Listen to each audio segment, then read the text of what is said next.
about learning, right? I think if we talk about, I skipped some of the validation slides. Validation, what it really is all about for me is you need to discover the things you do not know yet.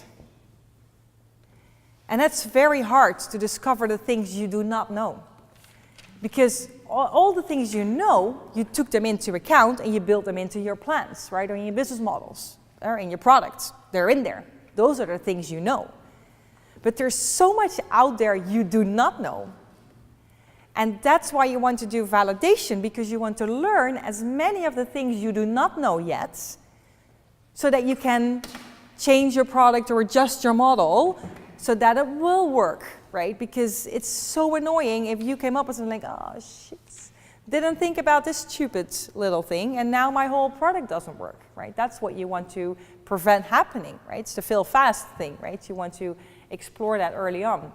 And so it's all about the learning. So it's very important that throughout the process you clearly understand what are the assumptions that I actually have. Because everything that you have at this moment, if it's just on a paper version, it's just an assumption, right? It's just something, a guess. And it could be an educated guess, yes, but it's still a guess. And you need to test that. So what are your assumptions and how can you test them? Basically what the loop looks like is, what is your idea? And you can put that in a canvas, you can put that in a value proposition, you can put that in a prototype. What needs to be true for the idea to work? Right? What really needs to be true? Because if that one thing is not true, the whole model will fall apart. It doesn't work anymore. What is that critical thing? How can you test that? And what do you learn from every test? And how does that change your idea? And what's the next thing to test? This is the cycle of validation. It's the build, measure, learn, a continuous cycle. Not only about your products, but really about your whole model and how things work. As we just had an espresso example, the product was working, but the model was not working. And so there are many elements in there that you need to test. And so it's all about this cycle. And especially, how do the insights change your idea? Make sure that you actually have a place that you can change things, that you can keep it. You can keep that whole loop. And again, I'm going to shift. And of course, the only way how to learn these kind of things is get out of the building.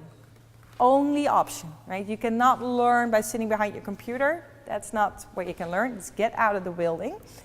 And when you go out to your customers, typically watch first, then ask. A lot of the time, we love our own idea, right? That's why you came up with it, and you believe in it, right? And you should. But it's about watch first, then ask. Remember the milkshake. When they started to ask their customers, how do you want us to improve the milkshake? No impact on sales. But when they started to watch, the observation, like really counting how many people are walking in this restaurant and what time, what are they wearing, are they on their own or not? That's the observation part. That's what gave them the real valuable information. So always, if possible, start with observation. What can you actually see? Can you sit somewhere in a corner and just watch how people are actually doing it? And when you're having interviews with people, try to look for the needs and not for the solution. And also that is very hard because we're solution-oriented people. Like, hey, I have a solution for you. Cool, right? But first, it's always, what is the job to be done? What is really the need behind that? Because if that job to be done is not correct, then your solution is not solving anything, right? So that's typically the first thing that you need to check. Make sense? Yeah? 2 hours is long. I can see a bit like, yeah. And so typically there are 3 stages in the validation. First thing is the problem-solution fit.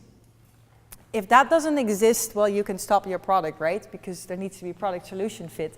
And you now recognize this map. First, you need to confirm the job to be done. Is this really the job to be done? Is this really important in their lives? Is this really something that they need to have fixed? Yes or no? Because if they don't want to change their flight schedule, for example, well, then the whole platform doesn't make sense. So that we need to confirm that. We typically say 3 iterations means, for example, 3 rounds of testing, and a round of testing is max 1 week. It's not that we're talking months, it's just quick rounds of testing. Test the solution, that's also the prototyping, that's what can we do in here. And of course, we need to make sure that we have that problem solution fit. So can we test that? Is that indeed, because if we know this is the job to be done, we have a solution, do they actually meet, right? Otherwise, it doesn't make sense. Problem solution fit. The next part is, show me the money. What are they willing to pay for? Because a lot of people want to have a lot, right? So everybody, oh yeah, that's a cool product. Oh, do I need to pay for it? Maybe not, right? So the willingness to pay really says something about how urgent their problem is, because it says something about the urgency of their problem, right? Compared to all the other problems that are in a person's life. Are they willing to pay for that? Show me the money. And the last phase is really the business model fit, where it's all about, can we get the whole business model working? Can we do it once and can we scale it? Can we do it large?